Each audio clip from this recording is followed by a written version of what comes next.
to celebrate the sacred mysteries.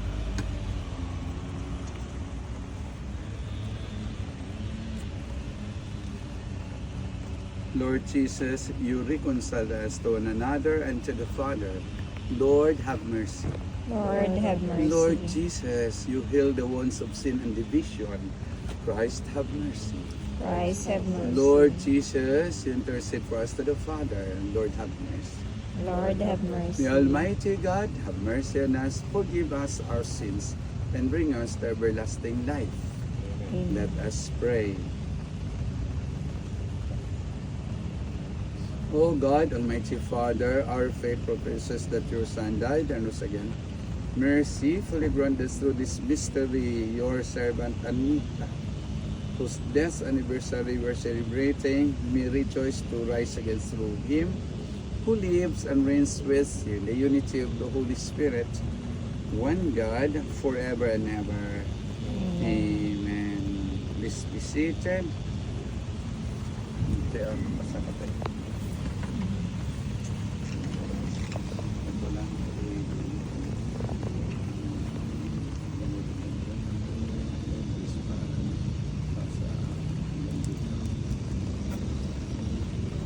A reading from the book of Revelation.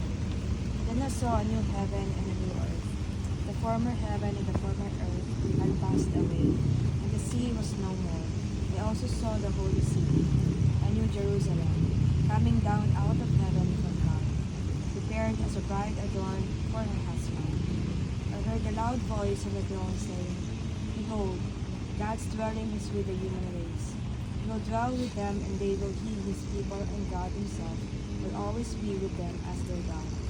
He will wipe away every tear from their eyes, and there shall be no more death or mourning, weeping or pain, though the old order has passed away. The one who sat on the throne said, Behold, I make all things new. I am the Alpha and the Omega, the beginning and the end. To the thirsty I will give a gift from the spring of life-giving water. The victor will inherit his gifts, and I shall be his God, and he will be my son. The word of the Lord. Thanks be to God. Let's pastoral psalm. Let our response be, My soul is thirsting for you, O Lord my God. My soul Us is thirsting for you, O Lord my God. O God, you are my God. For you I long. For you my body yearns. For you my soul thirsts, like a land parched, lifeless, and without water. My soul is Thirsty for you, O Lord my God. So I look to you in the sanctuary, to see your power and glory. For your love is better than life. My lips offer you worship. My soul My is soul is thirsting for you, O Lord my God. I will bless you as long as I live.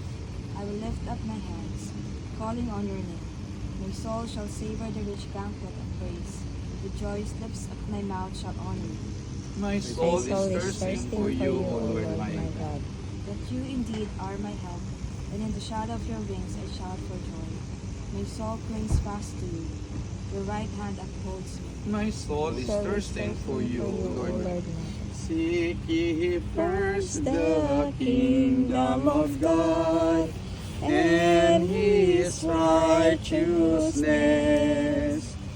And all these things shall be added unto you.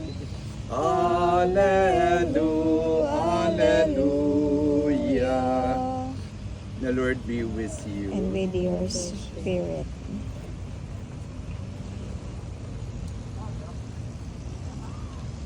A reading from the Holy Gospel according to John. Glory to you, O Lord. Jesus said to his disciples, Do not let your hearts be troubled. You have faith in God, have faith also in me. In my Father's house there are many dwelling places.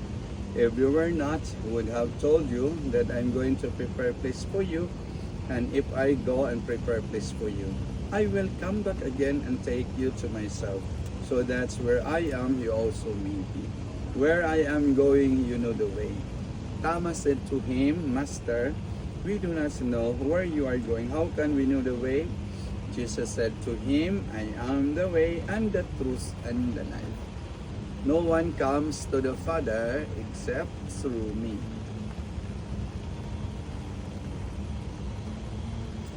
And the Gospel of the Lord. Praise to you, Lord Jesus Christ. Please be seated. Marami tayong nalalaman, natutunan, no? At least nagkakaroon po tayo ng idea po, imaginations, about life after death and heaven.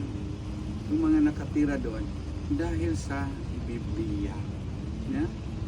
Halimbawa po, noong September 29, diba? Feast of Archangels. Yeah? Oh. So, may mga pangalan sila, no? Ang archangels daw, si Michael, Gabriel, and Raphael. Tapos totoo yan kasi nakasulat sila sa Biblia. Na? Okay. So, bakit nakasulat sila sa Biblia? Ang sumulat po niyan, siyempre yung nakakalam. Ha? Yung nakakalam. Okay. Na mayroong archangel na Michael, mayroong Raphael. Alam natin si Michael, siya yung nakipaglaban kay Satan, ano? Tapos si Raphael naman, saan ba yun? Nabukod tubig pa siya? Sino ba? Nakalimutan ko. Basta na sa Old Testament din si Raphael. Tapos ito naman si Gabriel, ito naman sa New Testament, no? Mamere naman siya, Mamere, na? O tingnan mo, na sinulat ng mga evangelist na dumating nga si Gabriel nga, nagpakita kay Mama Mary. No? Ang sabi ng anghel, ako si Gabriel. No? Ako si Gabriel. Okay. So siguro naikwento din Mama Mary, ano si Gabriel, nagpapanan. Ayun. Tapos, kahapon, guardian angels. O, paano natin nalalam? Yan, nakasulat din sa Biblia na may mga guardian angels. Ha? Okay. O, ano ang sabi, anong sabi ni Jesus sa mga anghel sa langit, ang ginagawa nila? Nandiyan daw sila sa harapan ng kanyang ama. No? Sila yung nag-aawitan doon, nagtutugan doon. O, tingnan mo niya. Tapos maliban sa guardian angels, may archangels, alam niyo kung sino ang ano po ang mga pinakamalakas na anghel sa langit. O nabanggit po yan, yung nadinig natin yung cherubim and seraphim. No? Sila yung malalakas na anghel, kasi sila yung nagbabantay kay God. O tingnan mo, saan natin yan mababasa? Sa Biblia. Sino nagsabi sa kanila na mayroong cherubim? Yan, sinasabi ni God yan sa kanila. Alam mo, yung mga sumulat yan, may vision sila eh. No? Lalo na yung mga prophets. O, isulat mo ito. Ito, yung anong nakita mo. Isulat mo yan kung anong nakita mo. Yun, sinulat nila. Ito nakita ko, ganyan, yan. Tapos ang pangalan ng anghel, si cherubim, seraphim. Kaya nga, ang nakakaalam po tayo dito sa lupa kasi po sila mismo nagpakilala, sino mismo nagpakilala sa atin.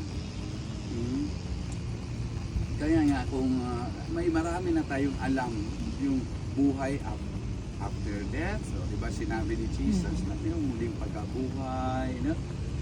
Sabi niya sa tahanan ng kanyang ama may treasure, kung gusto niyo store up, mag-imbak ng kayamanan sa langit o sa lupa, no? Sabi niya kasi marami sa langit daw, marami, no?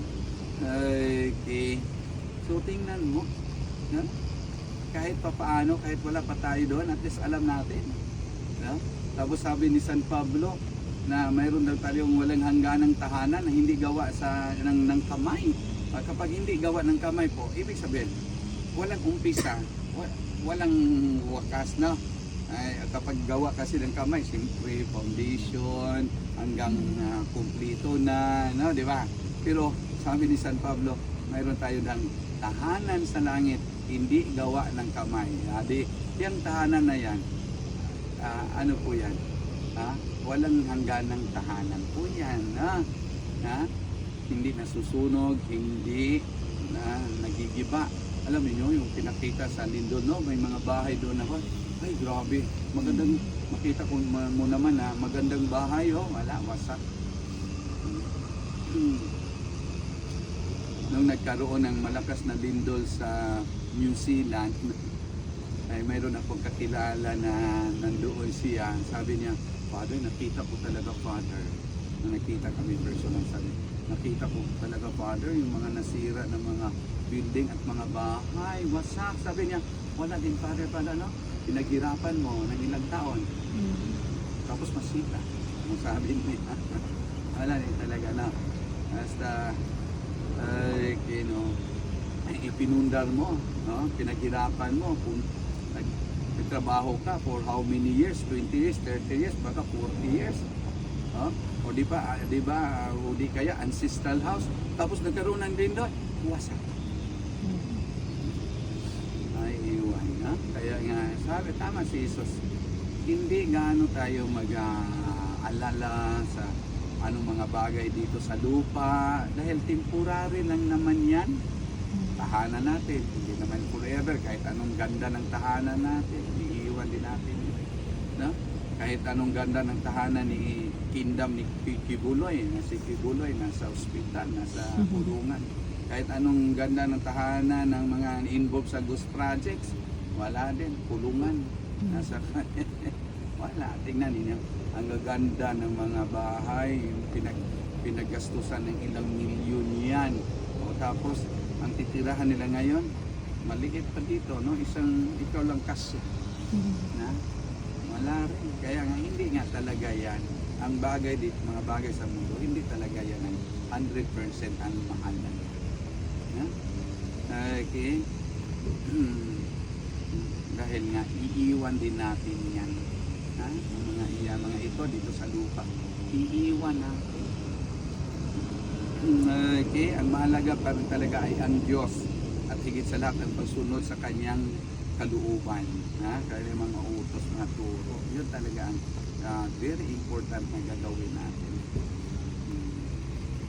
Okay? Dahil nga, nag-aabang ibibigay niya sa atin ang langit. Bibigyan niya tayo ng buhay na walang katapusan at muling pagkabuhay. Sino ba namang matatakot sa buhay? Sino ba matatakot mamatay kung bibigyan ka ni, papasukin ka ni Lord sa langit kung saan nandoon ang gusto, hinahanap ng tao, walang hanggang kaligayahan at kapayapaan, at immortal life.